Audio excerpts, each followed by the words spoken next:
Okay, hi everyone. So I'm sharing you the PDF. So any query from chapter 1? Anyone? If you have any query, then you can ask me right now. Answer in the questions. Questions? Which question? Have you asked the question in group? No, but No, but no. See, the group is there for this purpose only. इसलिए तो मैंने group बनाया। आपको जो problem हो रही है दूसरों से शेयर करो एंड देन सी कि उसमें से कुछ लोग आपको सॉल्व कर देंगे and then this is a group study ना। So try your group first. अगर ग्रुप में सॉल्व नहीं होता है then I am here. Clear? अभी बताया था, अगली बार से ग्रुप पे पूछ लूंगा। अरे कोई नहीं, कोई नहीं, पूछो पूछो, अभी क्या इशू है ये बोलो। क्वेश्चन नंबर डी में वो एक टेबल बनी हुई है जिसमें बहुत सारे एक्सप्रेशन और एल्गोरिदम्स हैं, तो वो समझ में नहीं आया कि उसे करना क्या है। स्क्रीन दिख रहा है ना? हाँ, सीन दिख रही है। चलो क्वेश्चन चैप्टर 1 का क्वेश्चन नंबर, एक मिनट में स्टार्ट कर रहा। क्वेश्चन सर वही था, एक्सरसाइज पेज नंबर 40 पे है। Page number 40। हाँ क्या है? ये टेबल। चलो question number D. Fill the following table for expression given below and the evaluate the result. A sample entry has been filled in the table for expression. ये operator के लिए left part अगर 10 है और right part अगर 5 और 5/2 या this is ambiguous, right is not ambiguous। ठीक है, देखो हर, जैसे ये पहला एग्जांपल है ना जी, ए वाला, ए के लिए यहाँ क्या दिया हुआ है कि जो स्लैश ऑपरेटर है, जैसे देखो इसकी एंट्री कैसे फिल करनी है, जैसे ऊपर थ्योरी में तुम लोग पढ़ता नहीं है। ये देखो ये एक एक्सप्रेशन था ना, इस एक्सप्रेशन में क्या है, एक स्टार है, एक प्लस है, एक डिवीजन है। क्लियर? तो इसके लिए टेबल बनाया ना कि स्टार का लेफ्ट ऑपरेटर क्या है, राइट ऑपरेटर क्या है। ठीक है, रिमार्क्स क्या, बोथ ऑपरेटर, बताना है कि एम्बिग्यूअस है या नहीं है ना।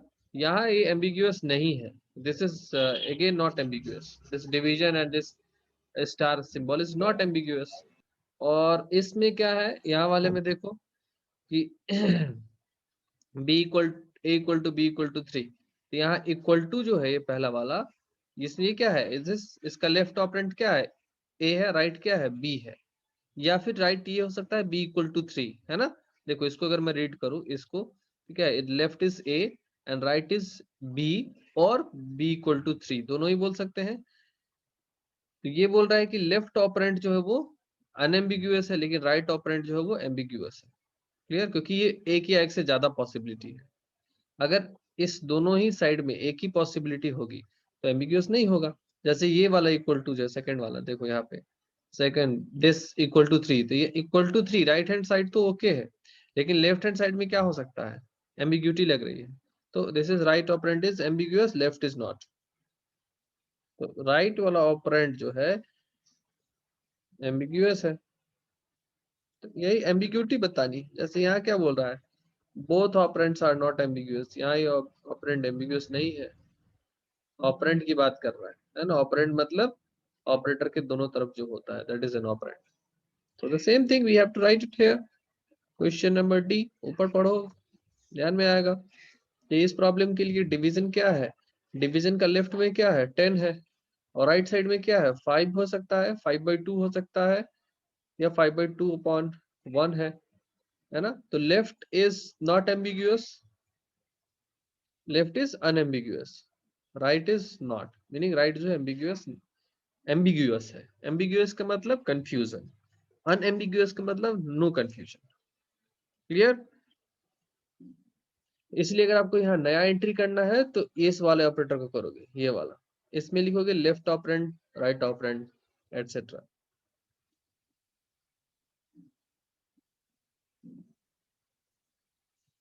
जैसे बी के अंदर डिवीजन भी है, प्लस भी है और इनटू भी है, तो फिर कौन सा लेना है किसके अंदर? ऑपरेटर? बी पार्ट के अंदर डिवीजन भी है, प्लस भी है और मल्टीप्लिकेशन भी है, आप तो नहीं ऑपरेटर समझ क्या रहे लें? हो, आपने ऊपर ढंग से पढ़ा नहीं है।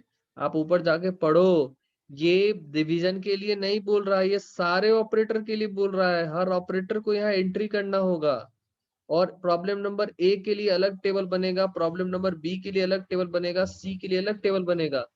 आप ध्यान से ओके, समझ देखो, गया। या हर प्रॉब्लम की अलग अलग टेबल बनाई है इन्होंने। इसके लिए एक टेबल है, इसमें इन्होंने प्लस की एंट्री अभी की नहीं है, प्लस की एंट्री भी करनी है। इसके लिए एक अलग टेबल बनी हुई है इस प्रॉब्लम के लिए, और ये प्रॉब्लम की एक अलग सी टेबल है। अब समझ में आई बात? Yes sir. श्लोक शर्मा, यस सर। आई बात समझ में?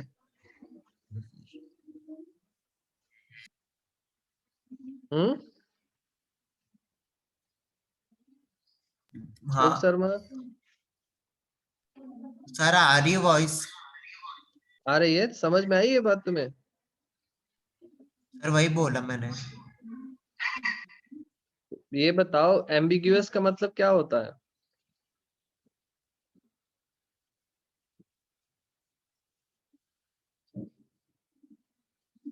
बोलो, एम्बिग्यूअस ऑपरेंड का मतलब क्या होगा?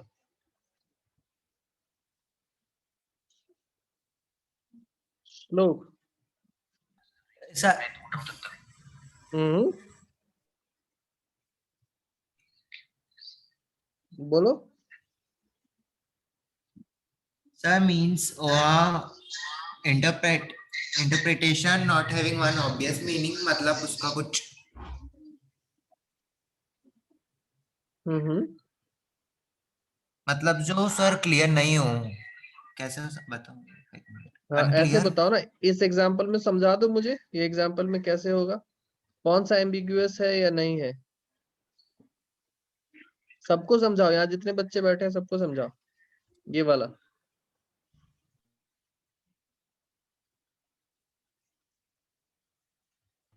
सर एक्सप्रेशन में। ये जो मैं हाईलाइट कर रहा हूँ ना, इसको समझाओ। और नीचे जो टेबल दिया है ना, ये मैं इसको जूम कर दे रहा, ये लो। अब बताओ सबको कि कैसे यहाँ पे लेफ्ट, ये एम्बिग्यूअस कौन है, इस तीनों में कौन सा ऑपरेंड है जो एम्बिग्यूअस है?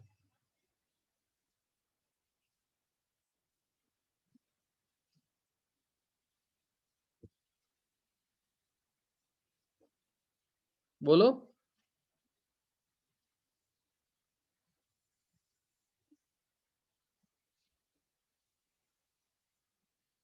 श्लोक शर्मा बोलिए। यस सर बोलने से नहीं होता है, आई नो कि आपको पता है या नहीं पता है। आप लेट से क्लास आते हो, रिस्पॉन्ड नहीं करते हो सब। बोलो। सर 3/2। 3/2 क्या? Sir yes. क्या 3/2?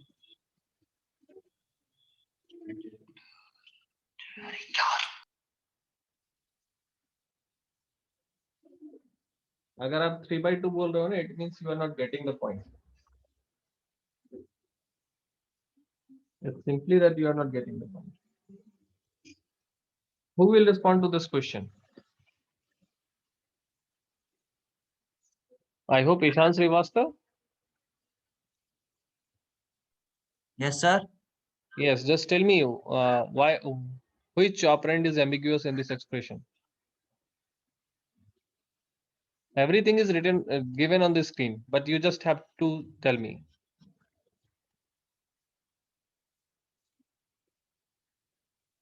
See, you are not able to answer in open book. Book is open to you, but you don't know. It's quite unfortunate. Ishan Srivastav? Yes sir. Just tell me. First tell me, do you know? No sir. No, then why you are attending lectures? Sir grammar word a ambiguation. क्या हुआ? Grammar word a. Grammar word a. कहाँ से पढ़ रहे हो आप? आप तो कंपाइलर डिजाइन का गूगल पे सर्च कर लिया क्या? एम्बिग्यूटी एंड नॉन एम्बिग्यूटी अगर आप गूगल पर सर्च कर रहे हो तो वो कंपाइलर डिजाइन खोलेगा, जिसमें आपको कुछ ऐसी चीजें बताएगा जो आप समझ से बाहर होगी आपकी अभी। वो 3rd ईयर में पढ़ाते हैं। गूगल सर्च मत करो, मैं वैसे सवाल ही नहीं पूछ रहा, मैं तो वो पूछ रहा हूँ जो तुम्हारी स्क्रीन पे पड़ा हुआ है। डोंट मेक मी फूल। जब तक बच्चे ऑनेस्टी ले आओगे ना तब तक तो सीख नहीं सकते तुम।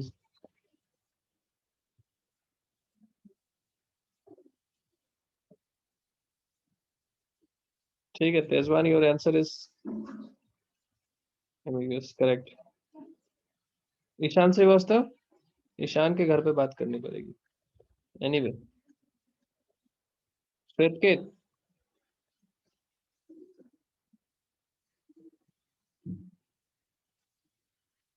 see the result. Why I will teach you. Just go and watch video lectures instead. I am available in live classes. What it mean? Shwetket Tiwari.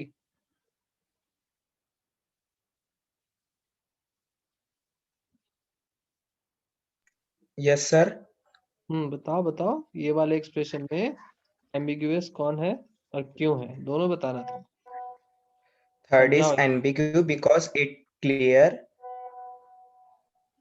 Hmm and second और देख बच्चे, पहले तुम ना व्हाट्सएप का ना 2 ट्यून बंद कर डिवाइडेड। लो। तुम ना व्हाट्सएप का ट्यून बंद कर लो। Sir WhatsApp. हाँ, तो तुम्हें पता है एम्बिगुअस मतलब क्या होता है? सर जो क्लियर हो। जो क्लियर हो, एम्बिगुअस बोलते हैं उसको। यस सर, आई थिंक तो वही होता है। आई थिंक से क्या होता है? समा, not right, wrong answer. Ambiguous मतलब क्या? एम्बिगुअस मतलब जो कंफ्यूजन वाला हो। सर शायद हाँ। हाँ शायद, हाँ क्या। अब ये बताओ a इक्वल टू 3/2 स्टार 5, ये जो एक्सप्रेशन स्क्रीन पे दिख रहा है, ये वाला एक्सप्रेशन में एम्बिगुअस क्या है? ये मैंने पढ़ाया है ना।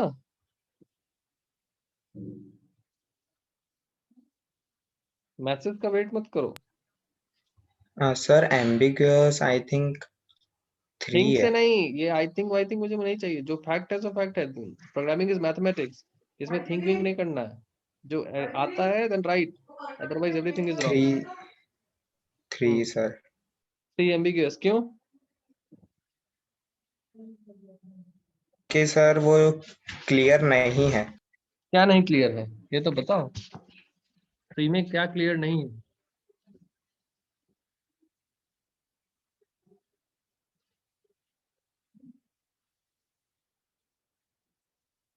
घर में तुम्हारे कोई है अभी? बात कराओ मुझे, बताता हूँ मैं भी। है कोई? Yes sir. बात कराओगे अभी? बोलूं मैं या टाइम लोगे 2 दिन का? Respond me fast.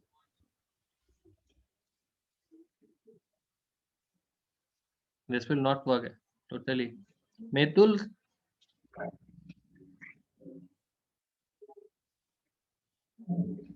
हाँ Kritika is right. Kritika can you explain? Yes can sir. You? हाँ आप बताओगे कि क्या है? आपने जो आंसर बताया वो सबको बताओ एक बार। 3 is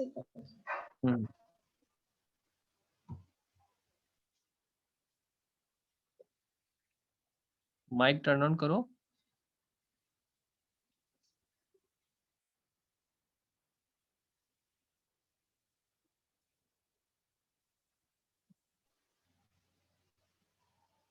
sir 3 is ambiguous and 2 or 2 star 5 मतलब 2 into 5 ambiguous है। क्यों है बस समझाओ। क्योंकि सर 3 जो है वो क्लियर है एंड 2 और 2 स्टार 5 है वो थोड़ा डाउटफुल है, कॉम्प्लिकेटेड। अब इसको ऐसे समझते हैं, ध्यान दो सब। जब ये डिवीजन ऑपरेटर लगाएंगे हम, अभी तुम लोग आंसर कर रहा है मगर समझ नहीं रहा है कि हम लोग कर क्या रहे हैं। जब भी हम लोग ये सपोज एक्सप्रेशन तुम्हारे पास आया, अब तुम सबसे पहले क्या करोगे? तो मैं ये कंप्यूटर की कोई बात नहीं कर रहा, मैं तुमने अपने पेन एंड पेपर से यूज किया और पेपर पे लिखा 3 डिवीजन 2 स्टार 5। तो जब ये लिखा तो सबसे पहले तुम क्या करोगे, ये डिवीजन करोगे ना स्टार करोगे? तुम डिवीजन। कंफ्यूज हो जाओ कि किसको पहले करें। क्यों? क्योंकि डिवीजन अगर मैं करता हूँ तो इसको 2 से डिवाइड करना है और 2 किसी और के साथ इन्वॉल्व है। अगर मैं मल्टीप्लिकेशन करता हूँ तो भी ये 2 के साथ यूज हो रहा है और 2 किसी और के साथ इन्वॉल्व है। यानी ये वाला जो ऑपरेटर है, डिवीजन ऑपरेटर, इसका राइट हैंड साइड का जो ऑपरेंड है ये कंफ्यूजिंग है, और ये मल्टीप्लिकेशन है इसका लेफ्ट हैंड साइड वाला कंफ्यूजिंग है। एक्चुअली कंफ्यूजन दो के कारण हो रही है, इस ऑपरेंड के कारण हो रही है। ये तो क्लियर है, इट इज नॉट एम्बिग्यूअस और वी कैन से अनएम्बिग्यूअस। लेकिन ये जो है वो एम्बिग्यूअस है, ये यहाँ पे लिखा भी हुआ है। डिवीजन ऑपरेटर के लिए एम्बिग्यूटी या नॉन एम्बिग्यूटी अगर आपसे कोई पूछता है तो यू शुड आस्क देम कि for which operator you are asking me. तो if I am asking you for division operator, तो डिवीजन ऑपरेटर के लिए देखेंगे कि दोनों तरफ क्या है। तो लेफ्ट साइड में 3 है, क्लियर है, डन, तो एम्बिग्यूअस नहीं है। राइट हैंड साइड में क्या है, 2 है, 2 होने के कारण 2 किसी और के साथ भी इन्वॉल्व है, तो ये एम्बिग्यूअस हो गया, है ना। सेम बात स्टार के लिए। स्टार में क्या है, राइट हैंड साइड में क्या है, ये हमारा क्लियर है, ठीक है। लेफ्ट हैंड साइड में क्या है, 2 भी हो सकता है और यहाँ से यहाँ तक ये भी हो सकता है। तो ये इसका जो लेफ्ट पार्ट है एम्बिग्यूटी है। एक और एग्जांपल से बहुत अच्छा दिया हुआ था, इफ इट इज देयर, हाँ ये वाला पार्ट देखो। इसमें स्टार के लिए राइट लेफ्ट दोनों ही एम्बिग्यूअस नहीं है। क्यों पता है? क्यों? क्योंकि बी जिसके साथ इन्वॉल्व है ये इससे कम प्रायोरिटी का ऑपरेटर है। यानी बी स्टार के राइट साइड में जो ऑपरेटर है वो जिसके साथ इन्वॉल्व है। पहली बात की देखो, स्टार के लेफ्ट साइड वाला जो ऑपरेटर है ये तो 100% है कि ये अनएम्बिग्यूअस है, यानी कोई एम्बिग्यूटी नहीं है, कोई कंफ्यूजन नहीं है, it is clear. Right side वाला जो है वो एक या एक से ज्यादा ऑपरेटर से इन्वॉल्व है, लेकिन सिंस इसके जस्ट आफ्टर हमारे पास इस स्टार से लो प्रायोरिटी का है, यानी हम जानते हैं कि ये तभी होगा जब ये वाला स्टार कंप्लीट हो जाएगा, इसीलिए इसका राइट साइड भी एम्बिग्यूअस नहीं है। इसलिए बोथ ऑपरेंड्स आर अनएम्बिगुअस। यहाँ भी यही है डिवीजन के लिए। डिवीजन के लिए सबसे पहली बात की राइट हैंड साइड वाला ऑपरेटर जो है वो अनएम्बिगुअस है, कोई दिक्कत नहीं। लेफ्ट हैंड साइड वाला बहुत से अदर ऑपरेटर्स और के साथ इन्वॉल्व है, लेकिन अच्छी बात यह है कि जिस ऑपरेटर के साथ इन्वॉल्व है वो ऑपरेटर इस ऑपरेटर का से लेस प्रायोरिटी का है, ठीक है। तो दैट इज एम्बिग्यूटी को ओवरराइड कर देता है, हटा देता है, क्योंकि हम पता है कि यहाँ पे इस पॉइंट पे इस दोनों को ही पहले परफॉर्म करना है, ये बाद में। लेकिन इस पॉइंट में क्या था, इसको भी पहले परफॉर्म कर सकते हैं और इसको भी पहले परफॉर्म कर सकते हैं, किसी को भी किया जा सकता है, ठीक है। तो ये कंफ्यूजन को खत्म करता है। अभी सबको मेरी बात समझ में आ गई?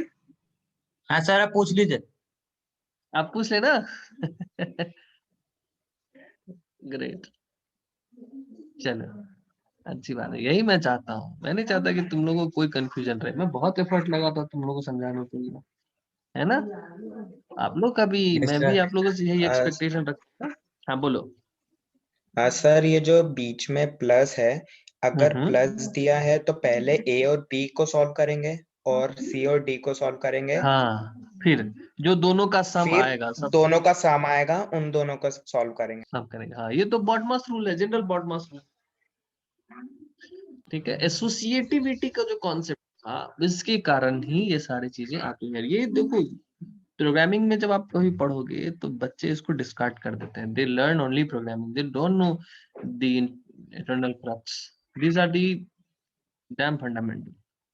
And if you know this, मैं गारंटी बोल रहा हूँ this concept is going to be same for here to the Python, the maximum strength programming language nowadays. And in upcoming days there is another programming language that is going to be popular, is people are calling it Julia. So if you will learn in any language, so these things are common, associativities are common, uh, precedents are common, this ambiguity concepts are common. These are concepts directly taken from mathematics only. Okay, if you are not good in this, you should feel that you are not good in mathematics. You should learn at least from class 6 to class 10. You should learn these mathematics book. Just buy this 50 rupees NCERT book and read it once. you will feel more comfortable in programming. Class 6 की book लीजिए, 7 की book लीजिए, 8 की book लीजिए, mathematics की 9th की book लीजिए और 10th की बुक लीजिए। चारों बुक, पांचों बुक को एक बार सॉल्व कीजिए, लाइन बाय लाइन पढ़िए, लाइन बाय लाइन सॉल्व कीजिए। ऐसा नहीं कह रही है तो बहुत इजी कॉन्सेप्ट है, वो कैसे समझा रहा है that you have to understand, and I can ensure you the moment you will finish this 4 book you will be more confident in computer science। और इससे भी थोड़ा ज्यादा समझना है तो क्लास 12th की भी जो मैथमेटिक्स है, पोर्शन ऑफ मैथमेटिक्स यानी जो अलजेब्रा वाला पार्ट है उसको पढ़ लो, और calculus sufficient.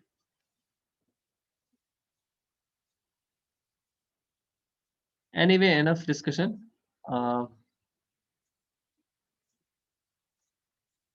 I may not be able to. I thought I will start next chapter today.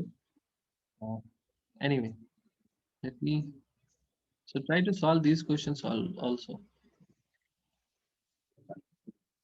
तो ये नेक्स्ट चैप्टर तो भी बहुत आसान हो जाएगा तुम्हारे लिए। ये एक चैप्टर में हम लोग क्या देखेंगे, डिसीजन कंट्रोल स्ट्रक्चर क्या है, इफ स्टेटमेंट, इफ स्टेटमेंट कैसे काम करता है, एल्सिफ कैसे काम करता है, एल्सिफ क्या होता है, ये ऑपरेटर का क्या काम है, ठीक है। और ऑपरेटर्स की हायरार्की को यहाँ हम लोग फिर से एक बार देखेंगे, ठीक। So these things we will look into this chapter. So decision decision decision, ये तो बहुत ही आसान चैप्टर है। पहले चैप्टर, पहला ही चैप्टर बहुत क्रूशियल है, अदरवाइज ये सब चैप्टर्स बहुत आसान है, ठीक है। तो हमने वहाँ क्या, हम डिसीजन लब लेना होता है। देखो जब कभी भी आपको डिसीजन लेना कि ये करें या वो करें, यू हैव ऑप्शंस कि ऐसा भी कर सकते हैं, वैसा भी कर सकते हैं, उस समय पे हम लोग ये डिसीजन स्टेटमेंट का यूज करते हैं। Chapter is known as decision control, यानी डिसीजन को कंट्रोल करना। कि तुम्हारे पास ऑप्शन है कि पहले ये काम करना है फिर वो वाला काम करना है, अगर ऐसा हो, अगर कोई नंबर 2 से डिविजिबल हो तो प्राइम नंबर होगा। ये डिसीजन कंट्रोल है ना, कि कुछ डिसीजन लेना पड़ रहा है कि नंबर 2 से डिविजिबल है कि नहीं, सॉरी 1 या इटसेल्फ डिविजिबल है कि नहीं, अगर है then you have to take decision, ठीक है। meaning if you divide and you check that whether this is a prime number or not, so अगर डिसीजन, जैसे कोई नंबर इवन है या नहीं, फिर मैटर ऑफ डिसीजन कि डिसीजन लेना है। अब तुम्हें बोला कि प्रिंट करो पहला 100 नेचुरल नंबर, इसमें कोई डिसीजन नहीं लेना है, 100 नेचुरल नंबर को प्रिंट करना है। हाँ, इसमें डिसीजन पॉइंट ये हो सकता है अगर इन केस कि मैक्सिमम नेचुरल नंबर क्या होगा, लेकिन बट इस प्रॉब्लम में कोई डिसीजन पॉइंट नहीं है। बोल रहा कि 100 नेचुरल नंबर को प्रिंट करो, बोला फर्स्ट 5 प्राइम नंबर को प्रिंट करो। तो ये सब चीजें इन जनरल जो नहीं है हमारे पास डिसीजन मेकिंग। डिसीजन मेकिंग में होता है कि करें या ना करें, whether I should do or not do, whether this would be the option or that will be the option. So this that का जो concept है, that is only implement by means of if else statement.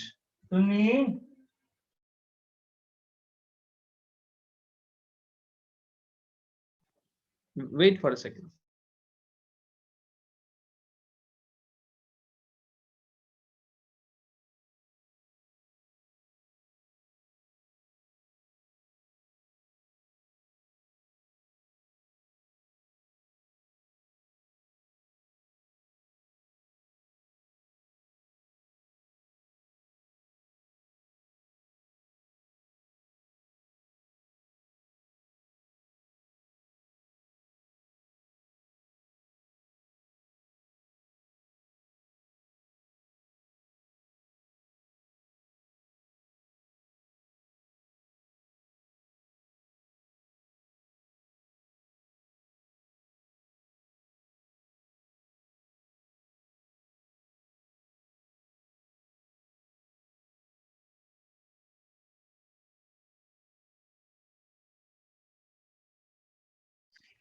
Okay, so जो भी late से आए हैं वो ध्यान देंगे अभी इस चैप्टर से।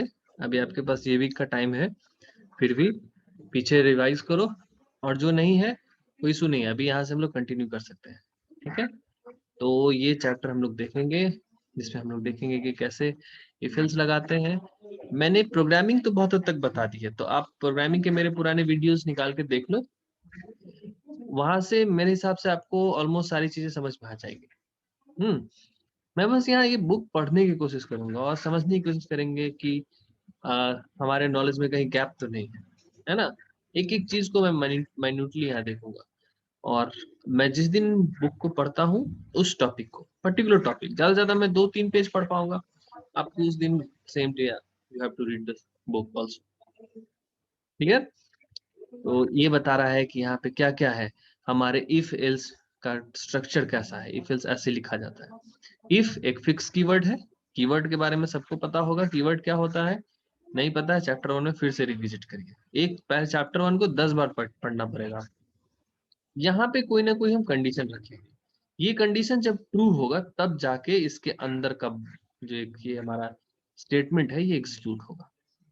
ठीक है, ये एक फिक्स कीवर्ड है, यहाँ कंडीशन हमें देना है, वो कंडीशन, अगर वो कंडीशन ट्रू हुआ तो ये स्टेटमेंट एग्जीक्यूट होगा। क्लियर, यहाँ पे इन्होंने कर्ली ब्रेसेस नहीं दिया है, we have to fix it a curly brace. हाँ देखो यहाँ पढ़ो, the keyword if tells the compiler that what follows is a decision control instruction. The condition following the keyword if is always enclosed within a pair of parentheses. मतलब क्या है, ये जो condition यहाँ पे दिया हुआ है ये ऑलवेज क्या है, पैरेंथेसिस से क्लोज्ड होता है। ये बोल रहा है if condition whatever it is true then statement is executed, यानी स्टेटमेंट जो भी स्टेटमेंट यहाँ होगा ये ट्रू होगा तो ये नीचे वाला स्टेटमेंट एग्जीक्यूट होगा। If the condition is not true then statement is not executed, मतलब यहाँ पे जो कंडीशन होगा अगर ये ट्रू नहीं होने से ये स्टेटमेंट एग्जीक्यूट नहीं होगा। Instead the program skip past it, और क्या होगा, प्रोग्राम इसको बाहर निकल जाएगा और कोई अगले जो इंस्ट्रक्शंस में आगे यहाँ जो भी इंस्ट्रक्शन होगा उस Okay, I will end the session here. Okay, there is a network issue, so we will continue rest in next lecture.